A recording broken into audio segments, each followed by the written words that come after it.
Okay,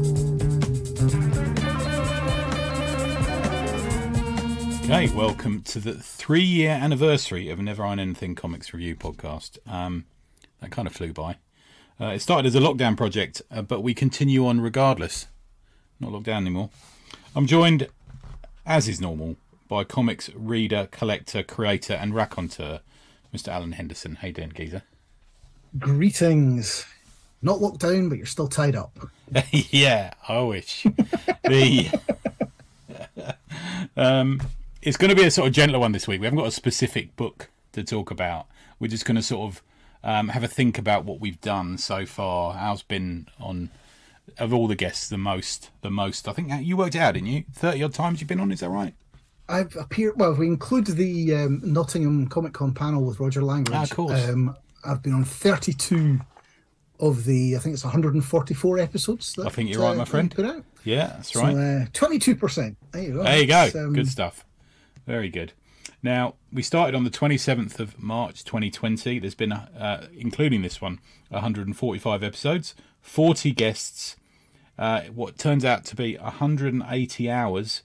Now, if you ran that back to back, it would be 7.5 days of continuous listening, which is going some. Bear in mind, I've been talking into this mic for that long, and literally hundreds of hours of research have gone into this, which we will be discussing because it didn't quite start out as a heavily researched program, but it went that way in the end. But I'm gonna hand it over to you, Al, because I've got a couple of questions I'm gonna ask you. So sure. We have covered a lot of ground over the years. You and I specifically have covered a lot of ground, whether it just be you and I or you, me and Johnny Cannon, or you, me and Eamon. Yeah. What was your favourite discovery? Because for those that have never listened before, what will happen is I will challenge Alan with a book or a subject, and he will challenge me. So it's not always stuff that is in your comfort zone. Maybe, I'm going to guess. You know. Yeah, I guess that's sort of it.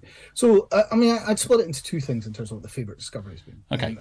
If in terms of the books, I'd probably say actually the Mad Magazine episode that we did. That's good, isn't it? Yeah, was definitely. and finding the breadth of activities that they put out, and the weird and the wonderful bits of Mad that we just never really saw over here. And actually, because Mad's one of these things you think you know, yeah, until and as I say, as far as the UK readership is concerned, I don't think we know it the way we think we know it until you start getting into it. Yeah. So that was certainly good from that sort of side. And there was a number of creators in there where I'm like, oh, I didn't know who they were, or didn't realise that was, what they were known for. I mean, it's weird because we're talking about a medium here, just in comics, and that's we don't limit ourselves to what it's going to be. But Mad in itself, a bit like 2000 AD is as well, and a bit like a couple of other things, is almost like a hobby in itself, isn't it? I think Mad. Yes. Yeah. And I think that's the thing as well. I found when I was getting into the Mad stuff, because I picked up a number of the books, the actual paperbacks, yeah, and the little paperbacks, me too, yeah. where where they were themed by everything from word art to specific movie designs to to other the topics of the day, the office humor or whatever it was. Yeah. And it really highlighted the fact that the magazine itself is this huge anthology that allows them to then say, right, we're going to recut it to be, into these subject matters. And that, so I say, to me, it was really enlightening to say that, here's something you think you know, but you don't know. Yeah, I think we'd both read it, hadn't we? But we'd both, for me, certainly, I'd only touched the tip of the iceberg in relation to it. There was so much more going on. And, by our study of it, the names of the creators and the cartoonists especially almost have now become household names to us. We were going off and reading books on them and listening to interviews and stuff. That was a heavy one, man. That was very enjoyable, but we'd put a lot of work into that one, didn't we? Yeah. As did Eamon. So the three of us. As did Eamon. It was the three of us. Yeah. And I'll come back to him on one of my other thoughts as well later on. Okay. But the other thing I think that it's been the greatest discovery, and I've been proper narcissist this week. Remember, there are 3 I's in narcissist when you work that one out. If you like. Um, the was the degree of passion that we had to talk about some of the books. Okay, And interesting. Yeah, re-listening back to some of the early pieces where I spoke forth about The Shadow from 1973. it's a good episode. Was that your first one? No, my very first one. We have gone all the way from the Life and Times of Martha Washington. Of course. Yeah, man. That's the one where you said, we'll just read this book. Let's read the book. Only 484 pages, Tony. You know. That's not fair. I said, let's read the first story, and you went, oh, I've got the big hardback. It's got them all in. Yeah. And I said, so have I. Let's see how far we get. Fairly densely written as well, that, isn't it? Let's face it. Yeah. Yeah. So no, we've gone from something as heavy as that to when we were also talking an awful lot about some of the weird and wonderful things like Tales of Sand, where it was just going, this is proper obscure, surrealism in terms of the comics. And I think that's been the interesting thing for me is, as I say, re-listening back to a lot of it, and not just my episodes, but other people as well. Yeah. About hearing their passion for the subject matter and the passion for the way that the medium delivers stories in so many different ways and brings out so much different challenges to people in terms of saying, what does this actually mean in terms of what I take from it? Yeah. It's not all been passion. And one of the things that re-listening back to our Robert Crumb episode, which was another one that took us down all sorts You've texted me about this. Yeah. That was re-listening back. I hadn't realised just how disgusted Eamon was with the Robert Crumb book that we had to read. Now, it is a challenging book to read, the Robert Crumb book, which was Mr. Natural, particularly the second half of the book. But it was you could hear in his voice where he's going, what have these guys made me read for this and thing where we want to talk about an artist who is, is one of the touch points of the history of comics. Yeah. But so it's that to me. It's been that the discovery has been listening to people's emotions. That was a really, and that was another deep dive one we did. We watched movies and read books and everything on Crumb for that one. And I remember actually in that one, I can't remember whether I said it off mic or I said it while we were recording. I think I said to Eamon, might have been when I met him for a coffee actually. I said I can't say that I overly enjoy the content of the story, but I do find it very attractive the way his line works. And I think Eamon agreed with me on that. So you can see, we're adult enough to see the ability in the line, whilst we may not agree with his story choices, and that's a hard one to agree with, man. You'd have to be a bit weird to agree with the story choices in that one. But we can appreciate the craft, I suppose, in a way, 100%. I think there's some interesting psychological discussions to be had at that point as well, not just about him, but about us in where we've gone with our own creativity, because I would say that in the tribute press space there are some I agree. difficult choices that have been made with the purposely to outrage is part of our raison d'etre, and I kind of think in a different way Crumb was doing the same thing. And as I still stand by, I think I said it in that episode that I'm sure Crumb by that point kept going, well, I'm just going to keep pushing this envelope until somebody tells me no.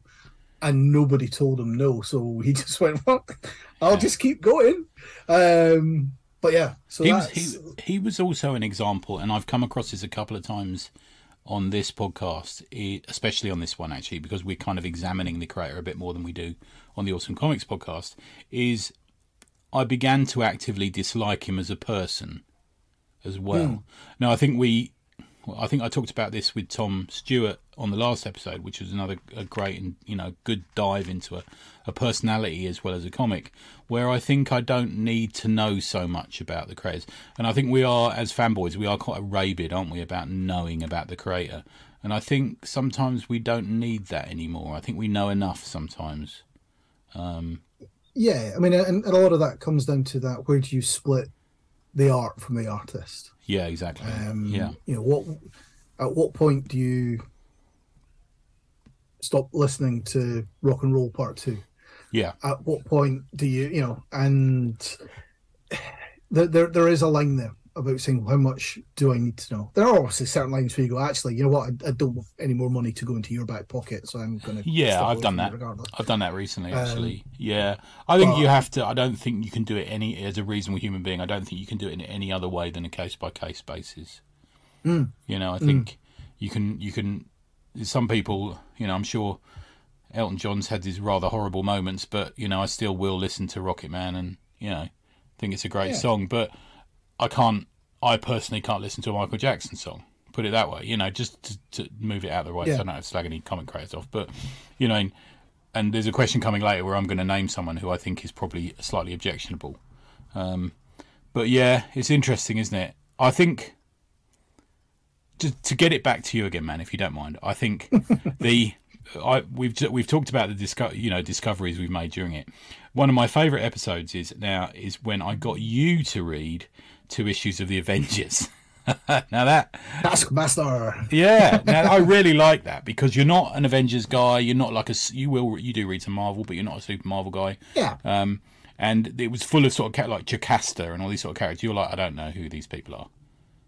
But I'm going to read it and I'm going to examine it and I'm going to enjoy it or not enjoy it. And that was a good little experiment because those two, for me, in my reading life, they're seminal books. Yeah, I mean, I think the thing there for me as well, and again, it helps when we're dealing with some of the mainstream stuff.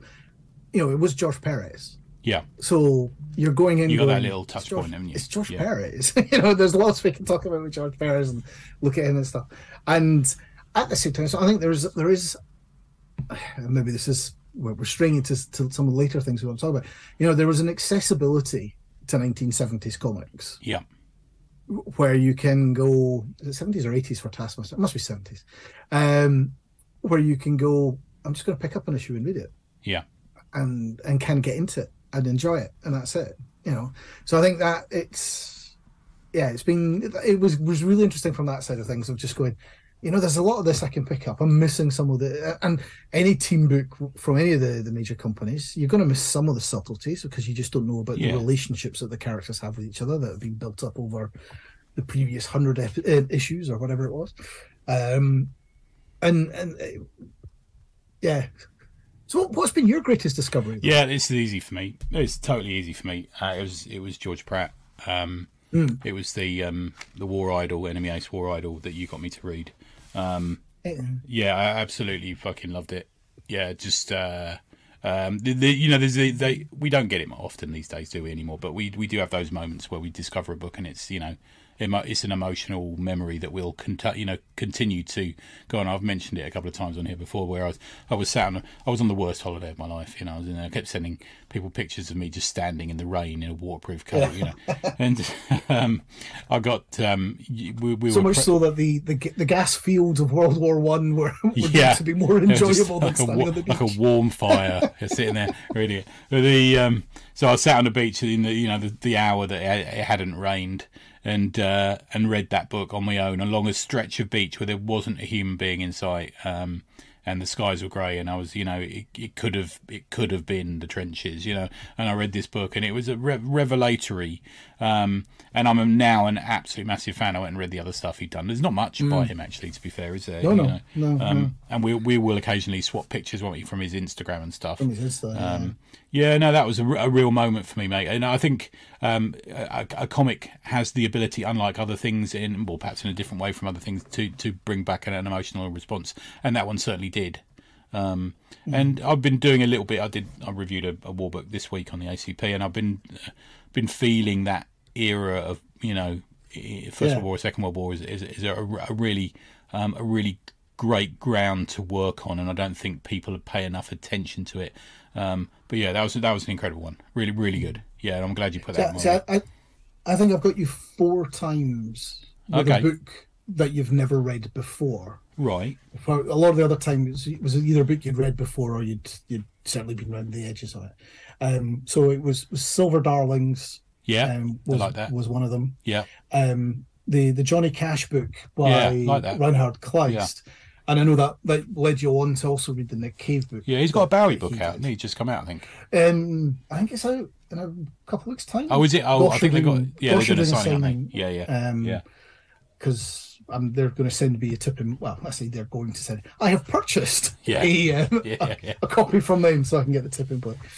And then the other book that I think really threw you, and it's about as far away from Enemy Ace as we can get, was Gregory. Oh, I like Gregory. Yeah, I was thinking about that. Yeah, which was another one that again you'd never read, which I was quite surprised you'd never read before. It was another one that I owned an issue of it. Do you remember I said later on I was going through along and I thought, I didn't even fucking remember owning this book. But yeah, I really liked that, and it got me also to read his Mars book, which I really like as well. That was just a strange abstract comedy thing, wasn't it? It was just so. Was it Piranha Press? I'm thinking off the top of my head now. Yes. Yeah. It's just so much of its time as well. And a book you have to invest yourself into to read. It's no light. It's a weird one because it's the book is quite a light thematic book, but because it's drawn in such a scratchy black and white way, you have to kind of throw yourself in and go with it, don't you? You know. That was a really great one. Easy to regress into as a with him as a character. But I'm as I said, the Enemy Ace one is the one that I was most worried about. Okay, because it meant so much to you. It meant so much to me, and I thought, well, if he doesn't like it, what are we going to do? So I'm going to fall out. Well, no, but we only something I'm like going, I thought this was good, and I think that's been an interesting thing as well with us for a lot of times. Both things that you've given me, like the Bill Jeffrey saga or whatever, where we've said, oh, this is something I remember reading and enjoying. Yeah. But I haven't necessarily gone back to in some time. Yeah. So I hope when I go back to it, it's as good as I remember it in my head going back to. And there's been a couple of times where things have been better than I remember them, and sometimes where I'm like going, oh, I thought this was better than it was, but I'm nervous. I'm nervous about going back to it as well. I think I don't know whether I will, because it was such a sort of joining of so many things that made me enjoy that book. You know, one it is absolute quality, and two, it's never going to get more of my attention than it did that week. Yeah. You know, it's the sort of thing you leave for a decade at least. Yeah, I think so. Yeah, I think so. I mean, I think our enjoyment. I talked about this recently. Actually, there's a number of creative elements to a comic book, and I think one is the writing and the drawing of it, and the lettering, etc., colouring. But I think the reading of it is almost a creative endeavour in itself, because we interpret and emote, don't we, as we read a comic. You know, it very much is dependent on a number of factors in relation to how we're feeling at the time, and I think that is true about a lot of comics. Like the first time I read Uncanny X-Men as a teenager or as a 12-year-old or something, I'm like, fuck me, it blew my mind, you know. But it wouldn't have the same effect on me now. It would have maybe a different effect on me, but you know, it very much depends on time and place and emotion and situation to enjoy a comic, I think. Oh, 100%. And I don't think it's just comics in that. I think it's music particularly.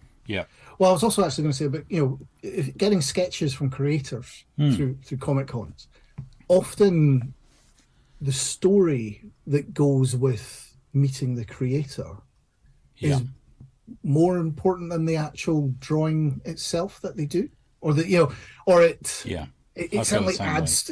So somebody, it's that sometimes you look at sketches that other people have got and you go, okay, well, thank you. And they're like going, but look, it's so and so. You're like going, yeah. And I look at something, like having. We've talked about Chaikin when we did the American flag piece. The story I have of the first time I met Howard Chaikin is a lot more interesting to me than the actual drawing that he did.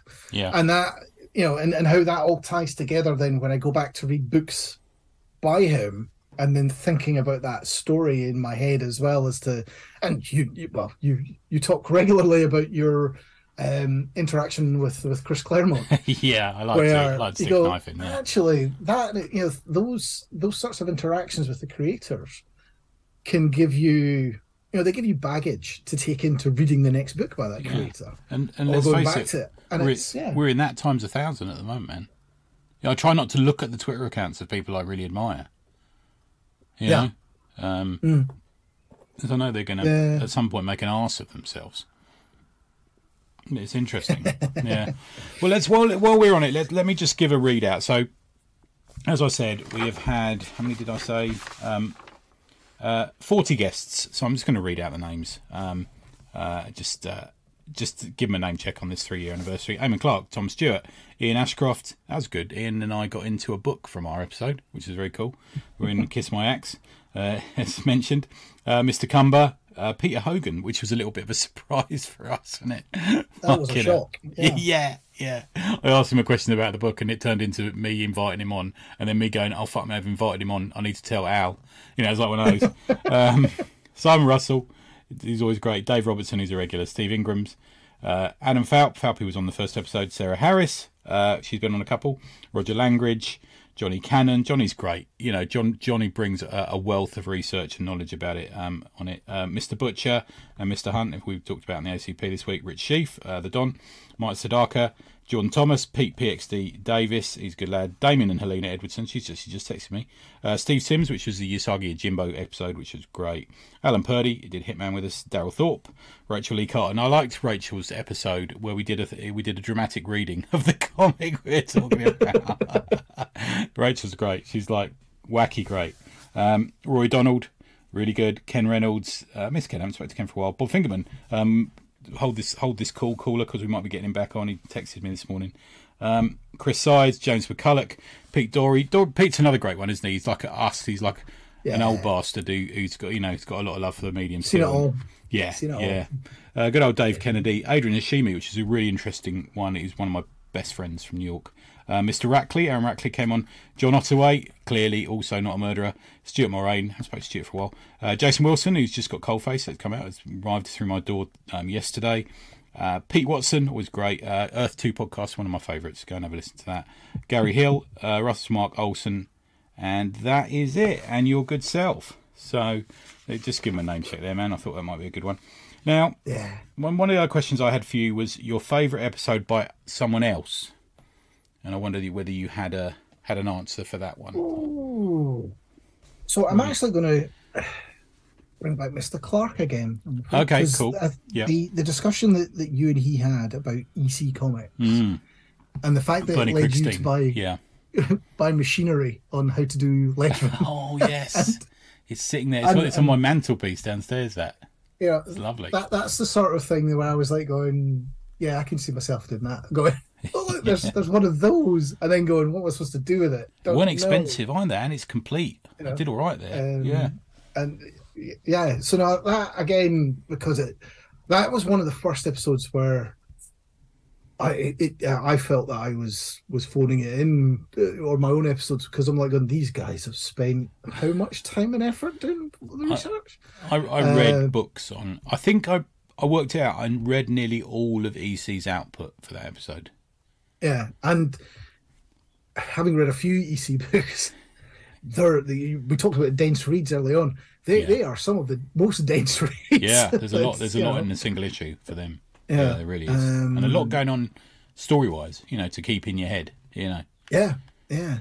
So no, I think that to me was probably one of the, was a big sign of it, and I think it was one of the turning points where you've taken so many different approaches. Yeah. Throughout the 145 episodes here, where it's been a number of times I've just taken the extent of going, I've read the book. You have any questions about whether I enjoyed it or not? That's where we'll go with this, and we'll talk about it that way. But that's evidence of the fact that I'm a total wanker, because that's how it started off, Al. That was the premise when we started. And there's nothing wrong with that. Yeah, no, I agree. Yeah. It's just you did as well. We all got a bit carried away with the research, The behind the scenes story for this episode is we were going to do another book by a creator we both are very fond of, and it just wasn't as good as we remembered, So I said, well, it's the third year anniversary. Yeah. You see, the weird thing there is as well, I started out selecting books going, I enjoyed this, I'm going to enjoy, let's read it again.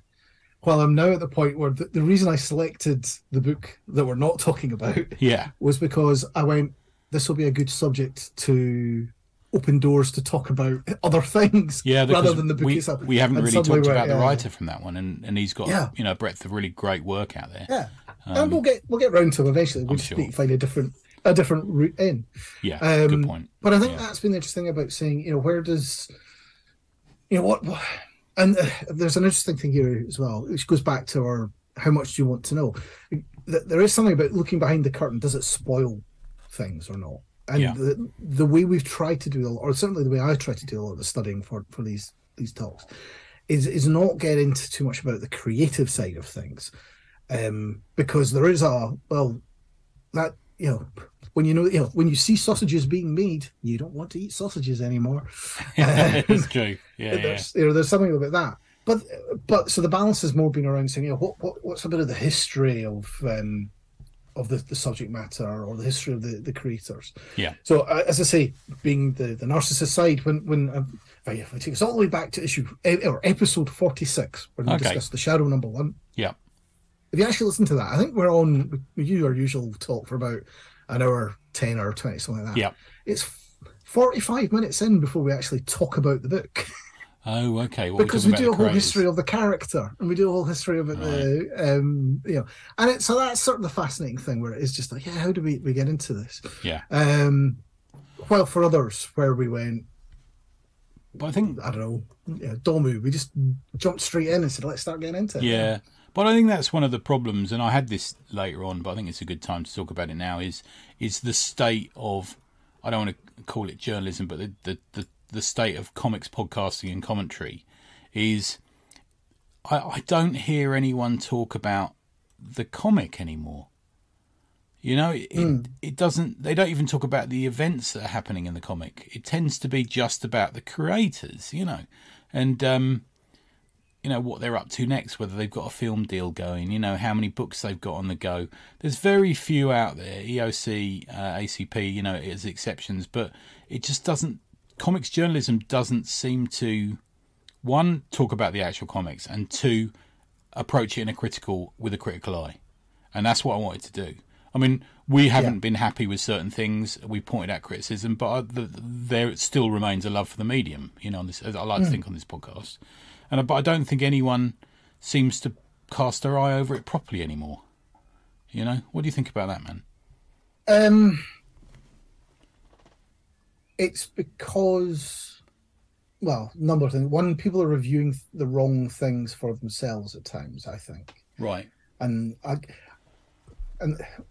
because what's wrong with the comics industry today? I think maybe just journalism. I think, if you see what I mean. Yeah. But no, but I think part of that is people don't know how to find a book, partially because there are too many books in the world at large. You know, as in it's so easy to publish a book now, right?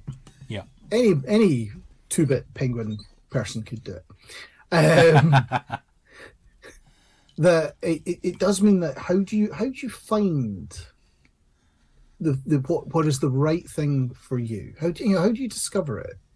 And you end up being very reliant on reviewers and journalists to say, look, go and try this, or go to try that, or go to try this person's writing. You might like them or not. Yeah. And I think it's the same with other medium as well. I don't think, you know, the passing of John Peel was a huge thing in terms of music discovery for a lot of people, because it was well, who do we trust now? Yeah. And I think there are a lot of good books out there.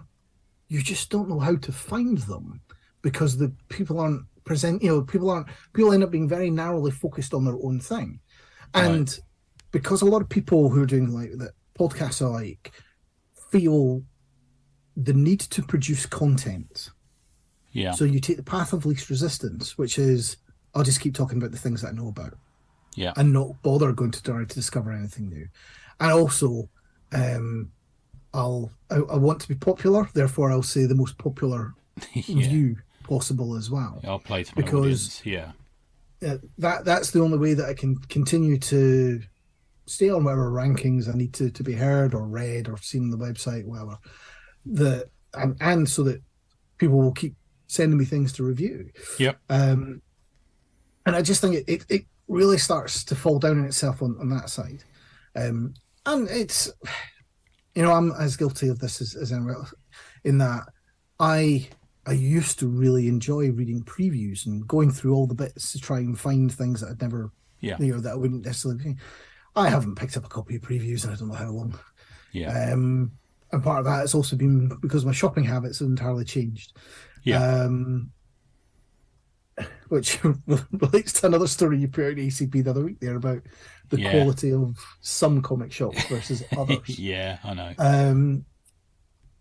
And that, I think those are it becomes a perfect storm of all these problems coming together, of people going, well, I can't find books I like, therefore I'm going to have to focus on listening to the journalism to see what's recommended. And those journalists going, well, we only want to recommend the things we know about, which means it becomes a very narrow field of what people are then willing to try and investigate and have a look into, or discover. Yeah. Also, there's another leg to this as well.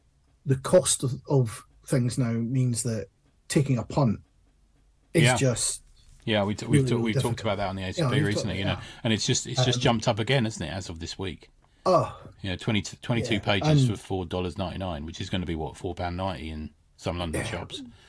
Yeah, and the price of UK, it's not even just that. So you're stick in the small press world and say, right, I'm going to try small press, and you go, how much is the postage? I'm not even talking about getting stuff from America. I know. It's just you've kind of going, well, it's just a lost cause. But even getting stuff posted around the UK now is getting pretty crazy. Yeah. And people are taking the piss. Yeah. And a lot of people take the piss around the price of the postage. I've noticed that. Yeah, it doesn't help. Yeah. And I don't think the convention scene is as good or as healthy as people think it is. I think you're right, man. I think there's a lot of cons have disappeared. Let's face it, in the last few years. I've said we're snakes swallowing our own tail. We entirely are, and the con scene's becoming more and more that. It's the diversing out into, rigging into. There are certain things that are great for families and all this sort of stuff. They're more media cons than they are comic cons. Yeah. But yeah, I don't want to be the doomsayer, and I don't. And on top of all this as well, I do think that Joe, comic reader, doesn't. And I'm going to say this with a pile of Batman comics upstairs, doesn't look to progress the way they should. Okay. And I think you've got people of our generation complaining that the GLA today, or the Avengers today, or the X-Men today is not as good as it was in my youth. Yeah. And I'm like, and sometimes, or the Batman books are not as good as they were when I, in that heyday of 89 to 90. So yeah, I'm thinking, well, hang on, I was 20 and really enjoying them.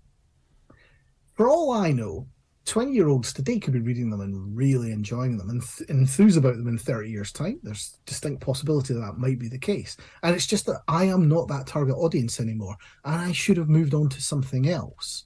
Yeah. But because I have that difficulty of discovering the something else, because it's not readily visible, and I've got comics journalists not really telling me to say this is what comes next.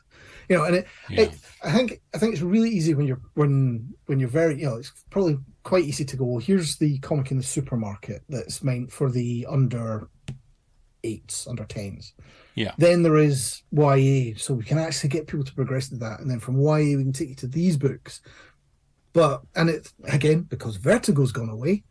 Where do people go when they go, right? I like reading comics, but I need something a bit more than spandex at times. What's the other things that can get me into? There isn't the next thing. Yeah, it's interesting when you talk about that, because I actually consider myself to be very lucky with the ages and the way that comics evolved, because I started reading comics in the sort of mid to early 70s. By the time I hit my early teens, we got Watchmen and Dark Knight, so comics were growing up with me. By the time I was in my late teens and 20s, Vertigo was on fire and was, all this sort of very cool stuff going on. And over here we had stuff like Deadline and Escape Magazine and stuff. And I actually think I grew up and comics grew along with me at the same time. Yeah. And then I think I first noticed what the fuck is this when we got the Image revolution. And I think, to me, it's stagnated a little bit. It's not evolved enough for everyone. I think since at least 2000, comics really hasn't changed a much. It's still a writer's medium to a big extent, as it started, with the the Ultimate Universe and that sort of thing. That's the Ruckers and the Millers and the Bendises and all that sort of thing. And I don't think it's evolved enough. And I think people are afraid of that growth, which is why people are afraid of manga, I think. And I think it needs to change, because we've had 23 years of no change. Well, when you look at the previous 20 years, there was a fucking shit lot of change. From 80 to 2000, everything changed. Yeah, so I'm with you most of the way there. Okay. I think that what you have to remember is that when you went with the Image revolution, what on earth is this? The generation or generations behind you went, oh yeah, I think so. Yeah. This is 1960s and the Marvel is launching again. Hey, I don't want to carry the 50 years of baggage that Superman has at that point, so I'm going to jump straight into Image stuff. Yeah, and I think in a way that did evolve as well. We had the sort of Supreme stuff and the Wildcat stuff, the Joe Casey, Alan Moore, Supreme. And then we hit 2000 and then status quo, man. I do think that. Oh, yeah. But as I say, I just wonder if we end up, or certainly the people who go, oh, and I say I put myself into this category at times as well. Oh, Batman's not as good as it used to be, or GLA's not as good as you. Is it a case of, but I'm no longer that target audience, and my difficulty is finding what should be for me now. And don't get me wrong, there are things out there. We've talked about them on this pod in terms of some of the books that are out there. But you're right. Where is the American flag of today? Where is the okay? There's Black Label stuff from DC, but there's not an awful lot of it. And maybe it's the BD market. It probably is. Like Desert Star or something like that as an intro.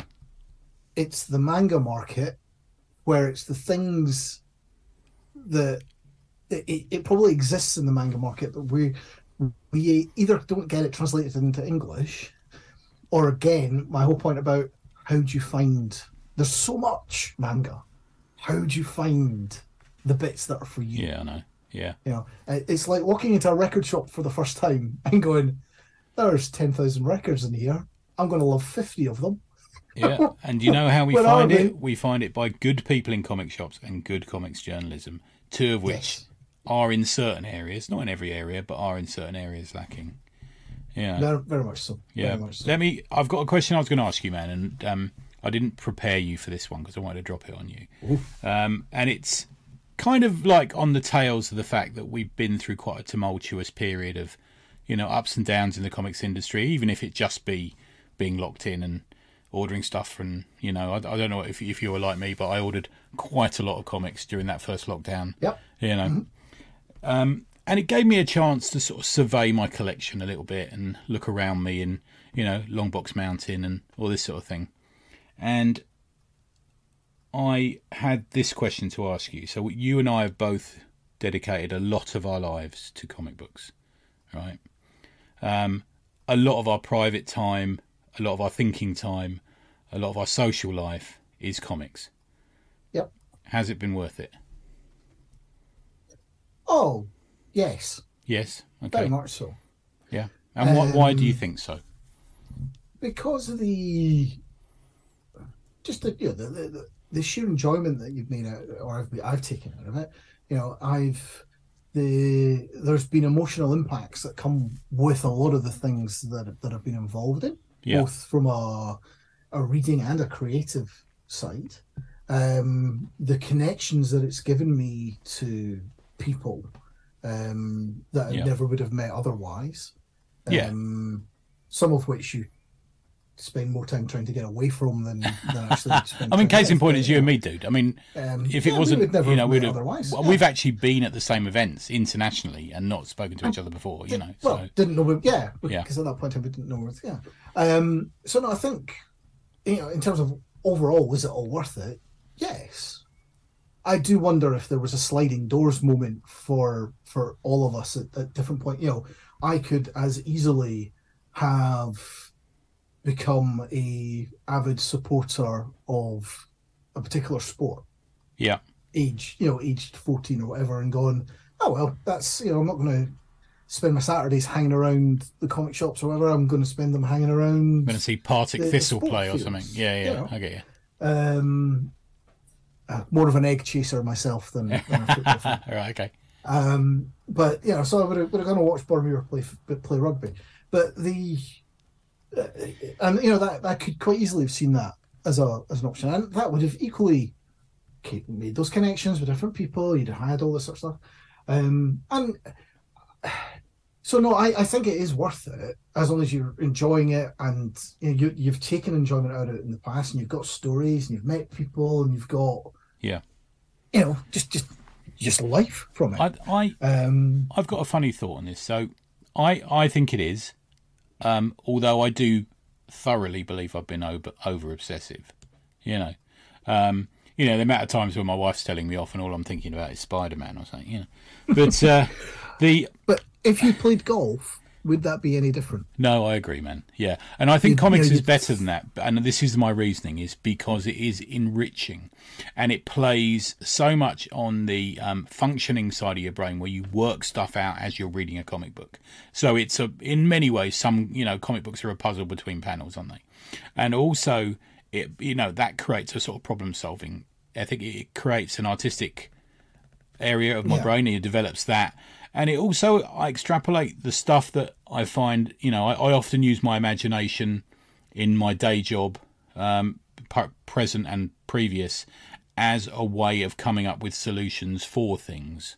And I think being a creative thinker, I suppose, I don't know how to put it properly, but having that element of your life where you can imagine things and you can create things in your brain, and your imagination is as much part of science as it is a part of artistic life. I think it has helped me in my life, being part of comics, to the point where I think it's almost helped with my sort of functioning intelligence, put it that way. I think because I don't think I know many full-time comic readers, just to go through that list of people I just mentioned, who are stupid people. There's a few out there, man, but they're not proper comic fans in my head. But I don't know anyone. And I shall list them now. Yes, and here they are. Yeah, on 3-year anniversary, we're gonna fuck them up. But I think that there has to be a certain intelligence to a comic reader, and we kind of get each other because of that. I think, we don't always agree with each other. And sometimes we rub up badly against each other, but I think there is there's a certain tribal element there as well. That's where I put it. I wanted to drop that on you, man, because I just wanted that thought. And you did. I could tell you thought about it with that little bit of silence before you answered. And I was exactly the same when I came up with the question. And I like you. As anyone who's ever worked with me will attest, I always say that I'm a visual thinker, and I'm the one that always sits with a pad of blank paper next to me at a desk, and we'll say, right, this is how we're going to do it, and do a wee drawing of how it's laid out, and go, right, make that happen, and then hand it over to somebody who has to turn the handle. So no, it's worth it emotionally, fiscally. No, clearly not. Not anymore, certainly. Yeah. Well, it's that whole thing about, for every comic book that's now that I've got that's in the 50p bin, I do have the one or two that are worth whatever. We've got the odd one. Not through design on my part, not bought for that purpose, but it just so happens. Yeah. So it's like when me and Amy did the Mighty World of Marvel one. He went, "Have you got this Mighty World of Marvel book?" No, yeah, I think so. And went through a long book, found it, and then we looked it up, and it was like 150 quid. It's when we did the Domu issues episode as well, and I was like, "How much is that book worth?" Fucking hell. Yeah, I know. Right. Well, let's do. Oh, mate, sorry. I was going to say, and that's where the apps are going to change that world forevermore. Yeah, But it's a moving feast, definitely, isn't it? Let's do Simon's question. So I stuck it on the stack. Simon came up with a question. Simon Russell, past guest, our buddy, Matt, also the producer of Madeline, which we're both in, which is superb. Giving so I've slightly rewritten it. I hope he doesn't mind. Giving what recently seems to be an acceleration that's losing the good and great, who would you choose to meet and tell that you loved their work? And tell them how much it meant to you. So I think we kind of fall in the area. So it should be someone we haven't met before. Now, you and I have met a lot of people we're massive fans of. Yes. So there's only a few there who are almost like our great whales, aren't they? You know, great white whales that we want to hunt down and speak to. And I thought we could maybe do one each and talk about why. So I don't know if you wanted to go first with yours. Well, if I go first, I may steal your thunder because I mentioned them already. Yeah. I would love to speak to Josh Pratt. Okay, and right. You know, and actually, it's doable. I think that isn't it. I think it is doable. Oh, very well. I said we should have had that road trip when he published a couple of weeks back or months back that he was in an art show. Yes, you could have gone. We could have gone. Yeah, just happened to be in. I think it was in California. Can't remember. Anyway, so so George Pratt would certainly be one where I think it would. I'd love to speak to him and say, "Are you going to do any more? What's the hidden book that he's never done that he wants to do? Why, what's, well, I'm sure I can understand what's stopping him doing it. But, so I think I think that would be real interesting as well. And there's I'd love to actually watch him draw in person. There's a real instinctual stuff, isn't there? So much. And, you see the live drawings appear on Instagram and all this sort of stuff. But nothing beats being there and actually seeing it. And I'm not saying that's draw for me. I'm just saying, so I think that would. He was certainly on my list of people.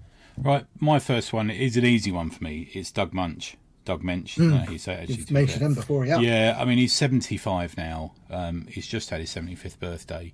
I understand. I was chatting to Paul Kupperberg about him, and Paul was saying he's a bit lively, he's a bit argumentative, but he made the comic that I return to every time, that still remains my favourite comic, Master of Kung Fu. He didn't create it; that was done by Steve Englehart and Stalin. But he found the voice for the character. That narration that's seemingly been forgotten by Marvel now. Nobody remembers that there was actually one of the tricks of that series was the narration, although he is actually an interesting character. But for a kid from West London who was at boarding school on his own, the character that I most appreciated, the most I found interesting, the most I wanted to be the friends with, was a guy born in China who worked for MI6 in London, and I'm like, that's the joy of comics, is we appreciate people. I loved like Luke Cage comics, it's completely and utterly foreign world to me. But I think that he did that. He did a lot of other stuff, but just purely to talk about a couple of the issues of that, it would be Doug, definitely. And I think he's 75, so I can't imagine he's he's not going to be about for decades, put it that way. But he doesn't really do much. He doesn't really appear at much, so I haven't really had that chance. Yeah. All right, man. What about your second one? So the second one is Bill Watterson. Okay. Yeah. Has he got a new project on the go or something? Yeah, I think there's some new. I don't know if it's actually a prose book rather than. Right. Okay. There was something that came out recently. Yeah. But I literally just want to talk to him about Cavanagh Halls. Yeah. But Amy's there going, look, it's me trying to be a humorist in terms of myself and my own work. Yeah. I'm doing a similar sort of thing. There's I think Simon's question was, who do you want to just go up to and say thank you for doing what which is what I'd want to do with Doug. Bill Watterson to me isn't that. Well, I would want to go up and say, by the way, you were somebody who produced work that my dad and I could just sit and enjoy together. And things that, and that sort of universality that he has, just to say thank you for that. So that he's certainly on my list for that. That was a great discovery, because I think I pretty much read every single strip when Eamon came up with that. we read an awful lot. So we did an episode on that, me and Eamon, because I think it meant a lot to him and his kids. Yeah, that was a good episode. And when I was at Edinburgh University, the Calvin and Hobbes books were the only comic books that were stored in the Divinity Library. Because it was felt to be part of the Divinity course, because they had that view of going, actually, these are semi-religious texts in a weird way. I think it was more the fact that they made reference, or you could make reference through Calvin and Hobbes to any situation that came out. So good stuff. Mine is on a sliding scale of difficulty. The people. I'd like to point that out, by the way. So my second one is John Byrne. Not an easy individual to get on with it, as I understand it, but I'd certainly give it a flame go. about this high, I believe. Yeah. It used to be the name of his letters page in the back of X-Men. And it was because the question was always, how's John Byrne? He's with a flame about this high, was his response. So anyway. Yeah. And I do... I kind of almost see him and Claremont as sort of difficulty, about the same. But his work meant so much to me, and I still read it now. And the breadth and broadness of his work, like you say, from X-Men, but we had Uncanny X-Men, we had Iron Fist, Captain America, Alpha Flight, Fantastic Four, Superman, all this stuff, just incredible. Just amazing, naturalistic line. And I'd just like to... I think he'd be the one I'd want to thank, I think. I don't know how doable that is. I don't know if he does things. Does he? I'm not sure, actually. I don't know. Be a QMR, wouldn't there? It's the right show. That's the thing. Yeah. I always imagine that meeting him, you've got to go in with the same attitude when you meet Chaikin, where you kind of go, this guy can smell bullshit from a mile away, so don't bullshit him. Yeah. And, just be honest, just be, respectful, and you'll get that back. And that's entirely what every time I've met Chaikin, that's kind of how I feel, and he's like going, you could tell he surveys you, kind of go, as soon as you pull the wrong one here, I'm going to go for you. So you don't. And I think John Byrne would be the same. Yeah, exactly. Yeah, he wouldn't suffer any fault, would he? Let's face it, yeah. What about your next one? So my last one, in terms of people who I have not met, that I'd quite like to say thank you to. As I say, because on the list of people that I have met that I'm glad I said thank you to, Darwin Cook, Norm Brayfogle, both sadly no longer with us. So I was glad I got the opportunity to do that. And the other one was Jose Garcia Lopez, who I met. But the one that I haven't met is Kelly Jones. Okay. Yeah, nice one, yeah. Purely because I'm like going, again, it's a really different art style. And, and he was one of the people that, when I was getting back into comics in a big way in the early 90s, was doing something completely different in terms of... A real master as well, I think. Yeah. I'll regularly repost his stuff in the Slack, when he posts it up. And there's some amazing, the vampire Batman stuff he did, and just the Dead Man stuff. So he was somebody I hadn't met that would like to do that, have the privilege of. Yeah, good chat, man. And my final one... So who's your most difficult one, then? Yeah, my most difficult one. You'll like this one. And this is purely done on the fact that I want to thank him for what he has given me to read. I don't think I would probably want to get in a discussion with him, because we'd end up like flailing arms and just trying to punch each other, I guess. Can I guess who it yes, is? you can. Is it Chuck Dixon? No. Although I've just ordered a book of his, actually, to read. Because I was so impressed with his interview with Mark Miller, the way that they just didn't have any middle ground politically, but got on because they both love comics. That's a great episode, that is. And that's Dave Sim.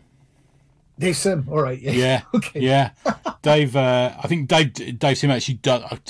This is a bit unfair of me, because I have met him, but I met him before I really got into his comics. So I didn't really understand. I think I'd read a couple of issues of Cerebus, so I didn't really understand what was going on when I was sort of sat round him in UCAC. But I think I'd just like to thank him, because I regularly go back and read Cerebus, and I really do think it is incredible. But it's just one of those comic series that people think, oh, he's a misogynist, I can't read. But, they're quite happy to read other things, but it is an The incredible thing is, he book. doesn't hide it in Cerberus, and Yeah, particularly when you no, get into the mothers and daughters book, it's kind of like going, "This is the story," you yeah, know. So yeah, no, that ties all the way back to one of our earlier comments where we talk about sometimes meeting the creator is and the story is greater than the thing that you get, if you like. yeah. So in 92, he toured the UK at that point Okay, and came to Edinburgh. with Gerhard, I'm And guessing back then as with well. Gerhard, Yeah. well, yes, exactly. Mm. And so was in a comic shop in Edinburgh that sadly no longer exists, where I went in and I didn't know if I was going to get there, so I turned up at the shop, picked up the most recent copy of Cerberus off the shelf to get signed, which I think is number 178, but Okay. whatever. Yeah. And so I said, and he opens it up, and they were handing out free posters and stuff as well. So I was like, brilliant, bang, bang. And he said, "Oh, do we?" And he did a tiny wee head sketch of Cerberus inside the book. And I was like, "That's lovely. Nice. Thank you very Yeah, much." yeah, yeah. At which point he passes the book to Gerhard, who did nothing more than draw bricks behind his head and looked up at me and he went, "I draw the backgrounds." And I was like, "I've got bricks by Gerhard." And I was like going, to anybody else, you go, "It's bricks." And they go, "So what?" And I'm like, "Yeah, but it's bricks by the guy that does the backgrounds." And so, yeah, as I say, sometimes the story is more important than the thing. Definitely, man, definitely. And I think that when I remember I didn't meet him, I just sort of sat in his presence when he was sort of holding court in this room. I remember there was a room at UCAC that was just like chairs. It wasn't, I don't really know what it was set up to be. Like almost like a sort of shitty old lounge area. And we were sat there and he was going on about how he'd been picked up in, I think he was talking about a US con or something, and immediately taken to a titty bar. And I remember as a kid thinking, I've never heard anyone in real life say titty bar. And I still to this day remember him saying it as I was sitting there. Yeah, but I think it's from that point on I sort of fell in love with Cerberus, and this was I think around issue 50, something like that. So sort of church and state kind of period. I mean, to be fair, we have discussed numerous times tackling Cerberus, but it's such a fucking big subject. Yeah, yeah. Well, and there's numerous books written on it. Yeah, I still think that the way to do it is anyway. I think there is a way to do it, and we might do that one day. So let's keep our powder dry. But it's the granddaddy of small press. Yeah, very much so. Yeah, I think you're right, man. Yeah, and the first thing ever to do proper phone books, wasn't it? So I think you might be right, actually. Yeah, and they're not easy to get hold of either, are they, at the moment? No. Did we see? We saw some in Nottingham, didn't we? In that second-hand shop, in the charity shop. Did you see them? The one that's like two shops up from page 45. Yeah, do you remember? I think there might have been a couple in there, and there was also one of the tables at Nottingham that was doing all back issues and stuff that had the portfolio of the animated series where they did some test. Yeah, that was the one that was below us. We were shouting at you and you were looking through comics downstairs. That's right. Well, no, it was more, or Johnny C again. Johnny Cannon, that's it. Yeah. That's another one of those conventions where it will be remembered for frolicking about. Yeah. Good stuff, man. Well, that's a little walk down memory lane for the 3-year anniversary. Just a bit of fun. But before we go, I want to talk to you about. Aren't you reaching a point with the Penguin as well soon? So for those who don't know, Al's comic, the Penguin, go and get it. It's so go on. I'm not reaching.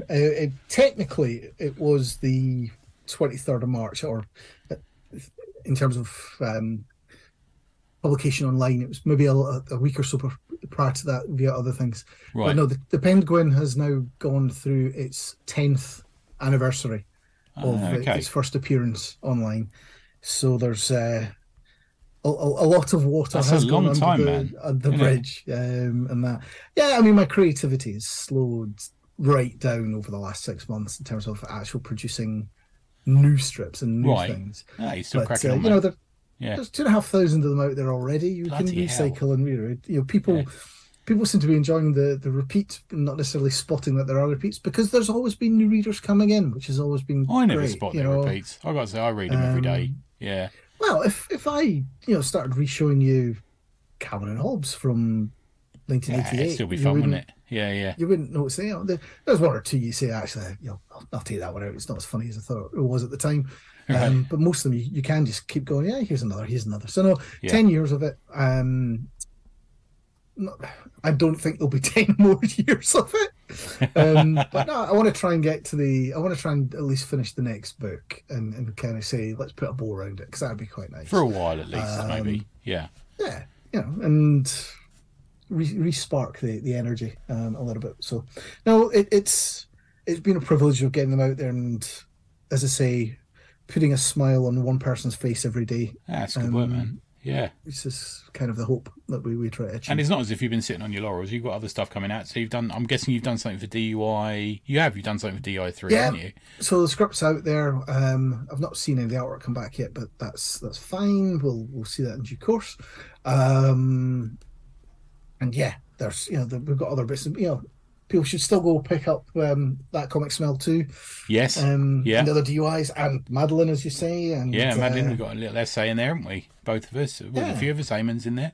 Yeah, there's a few people who've been on this show are in it. Simon put it together. Same snake swallowing its own tail again. But yeah, it's and I think that's that whole point. We're one big community. I know people don't like the word, but we are clique within that community. You've talked me around. Yeah, you've talked me around that. Yeah. And there's nothing wrong with, as I say, I used to dislike the fact that the comic world was cliquey. That was until I got into one of the cliques. I'm the same, I had years of reading on my own and never being part of any kind of thing. It's weird, isn't it? It's a weird one where we're so friendly with, like a big bunch of people, but it's such a solitary hobby, And that's where I think there's an interesting. Things are better now than they were. Kids today don't know how good they've got it. Yeah. I remember going to my very first con down in Bristol, and walking into what would have been the Friday night bar, and going, oh, I think that's so and so over there, but I don't really. Well, I've seen their picture somewhere in the back of Comics International, and that's so and so, but I don't really know who they own. They're speaking to other people, so I can't really go talk to them. And just that ability to go, oh, I don't know how do you talk to anybody? As you say, because you're also young, shy people, and that's well, nowadays people can listen to pods like yourself and the ACP and get involved in the Slack group, such that when we go to your first show or whatever, you can kind of go, and you either know who to mix with or who to avoid, depending on what you've found while you've been on. My first con was a UCAC, and I remember going to it. And my dad dropping me off, and I think I was staying over my aunt's that night, and I had a map and just enough money to buy a couple of comics and then get a tube out to my aunt's place, And I was in the middle of central London, aged 12 or something. Like, fucking hell, what am I doing? You couldn't do that now. I was like, I know I've got to try and figure out how to get all the way down a tube line, to my aunt's house, and then ring her from a phone box to get her to come pick me up. It was like madness. Yeah, there you go. Happy days. Good stuff, man. So where can we find you online, dude, and where can we buy your comics? You know what? Just go onto any form of social media and search for Penned Going. Good stuff, man. We're going to we've got a couple of subjects coming up. I've got to book them. I haven't booked them yet because I've been away. But Alan and I are going to have a conversation now about our next thing. So 3 years, roll on year 4, as they say. And we're going to keep going. So congratulations to you for achieving this story. And you, buddy. You've put in all the effort. Well, no, I think that's. I've roped a few people in to put in loads of effort, like you and Eamon and Johnny Cannon and Tom and everyone. But yeah, so we'll have a little chat and think about the next one. But thanks for that, mate. Much appreciated.